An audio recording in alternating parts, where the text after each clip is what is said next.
pessoal, segundo vlog aqui sobre os homens que salvavam livros. É assim, eu ainda não estou na página 100, estou na página 57, mas visto que agora vou fazer uma pausazinha nesta leitura, porque hoje é o último dia de férias e ainda tenho umas coisas para organizar, mas mesmo assim o que queria falar convosco já é alguma informação. Não é de todo spoilers, é como diz a nossa Dorinha linda, é sumo para vos interessar a ler. E então, eu quando comecei este livro, eu deparei-me aqui com algumas notas que vos devia dizer. Deixa-me ver, onde é que está? Tem aqui o índice. Estas folhas dos livros da Editorial Presença, eles têm umas folhas muito fininhas, que a gente parece que as folhas são tão fininhas que a gente, ao passar, se não tiver atenção à paginação, a gente de repente está a passar de 2 em 2 páginas. Mas o que eu vos queria chamar a atenção aqui desta parte, temos o índice e depois aqui a parte da nota do autor, que eu queria vos chamar a atenção. É que diz assim, só para vocês terem a noção mais ou menos do que é a pancada deste livro, temos assim. E eu vou aqui citar, que é: a maioria de nós entende o Holocausto como o maior genocídio da história. Vimos muitas imagens de campos de concentração e de incontáveis cadáveres. Mas poucos encaram o Holocausto como um ato de pilagem e destruição cultural. Os nazis procuraram não só assassinar os judeus, mas também eliminar a sua cultura. Mandaram milhões de livros, manuscritos e obras de arte para os incineradores e depósitos de lixo. E transportaram centenas de milhares de tesouros culturais para a biblioteca e institutos especializados na Alemanha, a fim de estudar a raça que pretendiam exterminar. Este livro conta a história de um grupo de judeus residentes num gueto que resistiu, que não aceitou que a sua cultura fosse esmagada e incinerada.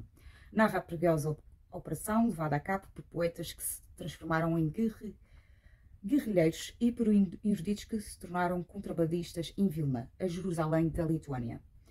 Estes salvadores lutaram contra o doutor, qualquer coisa, um nazi especialista em judeus enviado pelo órgão de pilhagem alemão. Depois, mais um palavrão, e já vou falar sobre estes nomes próprios palavroados, para coordenar a destruição e a deportação das grandes coleções de livros judaicos de Vilna. Os alemães usaram 40 residentes de gueto como trabalhadores escravos para selecionar, empacotar e transportar o material. Num desesperador projeto de 18 meses, os membros do grupo de trabalho escravo, apelidados de Brigada de Papel, enrolaram livros em volta do torso e conseguiram fazê-los passar escondidos pelos guardas alemães. Quando eram apanhados, enfrentavam a morte às mãos do esquadrão do fuzilamento Impunar, o lugar de assassínio em massa nos arredores de Vilna. Depois de Vilna ter sido libertada dos alemães, os membros sobreviventes da Brigada de Papel desenterraram os tesouros culturais ocultos em bunkers e esconderijos, mas logo chegaram a uma dura constatação. As autoridades soviéticas que assumiram o controle de Vilna eram tão hostis à cultura judaica como os nazis. Tiveram então de resgatar de novo os tesouros e tirá-los da União Soviética. Mas contrabandear livros e documentos para a fronteira soviética ou polaca era tão arriscado como uma operação no gueto. Este livro conta a história de homens e mulheres que mostrarem uma devoção inabalável à literatura e à arte, revelando-se dispostos a arriscar a própria vida por elas. Coloca homens e mulheres de letras em confronto com 2 dos mais mortíferos regimes da história. Tomei a liberdade de imaginar os sentimentos e os pensamentos dos meus protagonistas em vários momentos, mas as coisas que eles fizeram não foram imaginadas. Baseiam-se em extensiva pesquisa e documentação. Na maioria das vezes designei a cidade onde os eventos tiveram lugar como Vilna, que é como os judeus a chamavam, mas em certos contextos usei a forma lituana Vilnius ou a polaca Vilna. Pronto. No fundo, Os Homens que Salvavam Livros são uma história pessoal, uma história sobre pessoas. Permitiram-me então contar uma história minha. Há alguns anos, pronto, depois tem aqui algum relato da parte do autor. Depois, tem aqui as personagens que ele acabou por fazer muitas pesquisas, ir buscar a documentação, e tem aqui uma pequena bibliografia de cada um dos senhores que ele está aqui a falar. Depois, ainda mais interessante, é que há alguns lugares que ele fala esconderijo e assim, é aqui este mapa, e este aqui era a Europa de Leste após a Segunda Guerra Mundial. Depois, eu tenho até aqui mais umas coisinhas, mas não sei se vou-vos ler isto tudo. Este vlog vai ficar enorme, mas é só para vocês terem a noção daquilo que vos já vou dizer a seguir. Deixa-me só resumir. O poeta Semerk, acho que é assim que se diz, sai do trabalho e volta ao gueto. Trabalhador forçado, a sua brigada seleciona livros, manuscritos e obras de arte. Alguns itens são despachados para a Alemanha, o resto acaba incinerado ou vai para fábricas de papel. Ele trabalha num equivalente a Auschwitz para a cultura judaica, responsável por selecionar os livros que serão deportados e os que serão destruídos.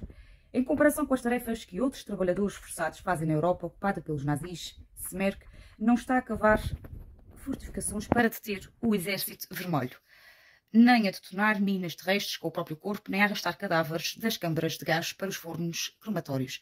Mesmo assim, foi um dia difícil, labutado no saguão cinzento da biblioteca da Universidade de Vilna, cheio de livros até o teto.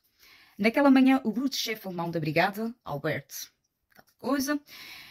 surpreendera Semerk e alguns outros trabalhadores a ler um poema de um dos livros. Sporket, comerciante de gado por profissão, explodiu em gritos furiosos. As veias do seu pescoço saltavam. Brandiu o punho para os trabalhadores e atirou o livro para o outro lado da sala. Seus ladrões trapaceiros, é isso que chamem trabalhar? Isto aqui não é uma sala de estar, advertiu todos de que se aquele se repetisse havia sérias consequências. A porta bateu atrás dele quando saiu. Os trabalhadores laputaram nervosos a tarde inteira. O comerciante de gado tratava-os a todos, trabalhadores e livres, como animais de carga, e iria explorá-los até à hora de os levar para o matador. Se Sporket reportasse o caso à Gestapo, estariam todos mortos. E depois tem aqui até um diálogo que eu achei muito engraçado, que é do Semerk, que eu já estou a ler, já li a primeira parte sobre ele, de um diálogo que ele tem com uma professora do ensino secundário, que ela lhe pergunta assim, ainda vais carregar coisas hoje? Coisas. Já estão a ver o que é. E ele diz assim, claro, esse louco pode decidir levar tudo embora de repente, ou mandar para o lixo como papel velho. Esses tesouros são o futuro. Talvez não para nós, mas para quem sobreviver. Depois tem aqui outra citação que diz, já tinha feito aquilo muitas vezes, sempre com uma mistura de determinação, excitação e medo. Sabiam quais eram os riscos. Se fosse apanhado, provavelmente enfrentaria uma execução sumária. No mínimo, um SS aplicar-lhe-ia 25 golpes de cacetete ou chicotadas. Enquanto enfiava a camisa por dentro das calças, Semerk não deixou de perceber a ironia. Afinal, ele, um membro do Partido Comunista e ateu, convicto, havia muito tempo que não ia à sinagoga desde criança. Estava prestes a arriscar a vida por causa daqueles artefatos, a maioria deles religiosos. Podia sentir o toque de gerações passadas na própria pele. E agora, deixa-me ver se eu tenho aqui mais coisas sublinhadas, mas... E depois até estava aqui a dizer, no caso de Semerk, a ligação com os livros foi bem mais profunda. Ele compreendeu que os livros o tinham salvado de uma vida de crime e desespero. O mínimo que poderia fazer era retribuir o favor e salvá-los da destruição quando for preciso. Deixa-me ver o que é que eu tenho aqui mais anotado. Isto é só os meus sublinhados. Depois tenho até... ler e estudar era uma parte integrante da vida, não havia dias de folga para essa atividade. E depois diz assim, a Vilna judaica era devotada à vida da mente. O seu compromisso era com a ideia de que a riqueza intelectual podia crescer mesmo no meio da pobreza e da perseguição e que podia não só contrapor-se a elas, como também ofuscá-las. E, como eu disse, estou ainda numa parte muito inicial, mas mesmo assim você já tem aqui muita informação. E de qualquer maneira vou-vos agora dizer o que é que eu estou a achar do livro até agora. Então, muito resumidamente, sobre esta primeira personagem que eu já li, o Semerk, que era supostamente a alma do grupo. Isto foi... É assim, o livro também está... como é que eu ia dizer? Está em capítulos, em divisões, no antes-guerra, durante a guerra e no pós-guerra. E tem aqui a primeira parte, antes da guerra, que fala mais neste Semerk, que era... um escritor, um editor, e ele era a alma do grupo que ele criou para juntar leitores e escritores, que se chamava-se a Vilna Jovem. E ele, por ironia também, por isso tudo que eu vos disse até agora, ele pertencia ao Partido Comunista, ou seja, aqui uma ironice muito grande e a contrabalançar ali a parte de uma coisa contra a outra. Ele viveu a Primeira Guerra Mundial e era contrabandista de livros, chegou a retirar livros amontoados para destruição para o seu grande casulo, para os proteger. Criou o primeiro grupo para juntar escritores e poetas chamado Vilna Jovem, que era o que eu estava-vos a dizer, e era até intitulado entre o grupo, que era a alma do grupo. Depois, o que é que eu estava-vos aqui a dizer? As observações que eu tenho deste livro até agora é que é assim, eu pensava que este livro era mais um romance baseado em fatos reais do que propriamente um livro que, para mim, até agora, é considerado um livro de não ficção, escrito de um modo quase autobiográfico de cada uma destas personagens que está-me a aparecer. Mas lá está, e posso estar aqui a dizer uma baboseira muito grande porque eu ainda estou numa parte muito inicial e, como vocês veem, isto é muita informação até agora. De um modo quase autobiográfico de cada pessoa importante na salvação de livros em plena Segunda Guerra Mundial. Para quem adora livros, tal como eu, é um murro no estômago ver que pessoas em plena Segunda Guerra Mundial colocavam a sua vida em risco para salvar livros. Na minha perspectiva, é de admirar, louvar quem no nosso passado assim o fez para garantir a linhagem da literatura nos dias de hoje. É obrigatório a sua leitura, obviamente, para quem gosta de livros. Eu acho que este livro é o ideal. Eu, pelo menos, este registro de autobiográfico, não ficção, não é tão a minha cena, digamos assim, mas eu até agora, como é sobre livros, eu estou a adorar. É obrigatório a sua leitura e é pena não ver este livro muito falado na nossa comunidade.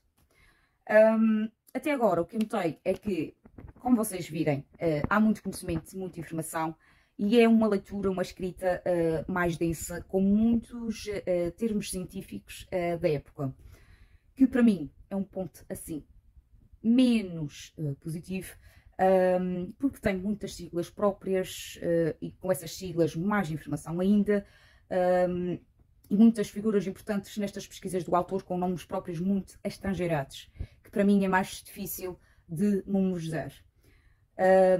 Tive de recorrer muita vez, até agora tive que recorrer, porque eu ainda também não estou bem a entrar na história, não é? Estou ainda aqui num período muito inicial. Apesar do livro não ser muito grande, deixa-me ver só. Tem 300 e poucas páginas, é. E ele até, olha, tem aqui outra parte interessante que eu adoro, que é as fotografias que os autores colocam com base nas suas pesquisas.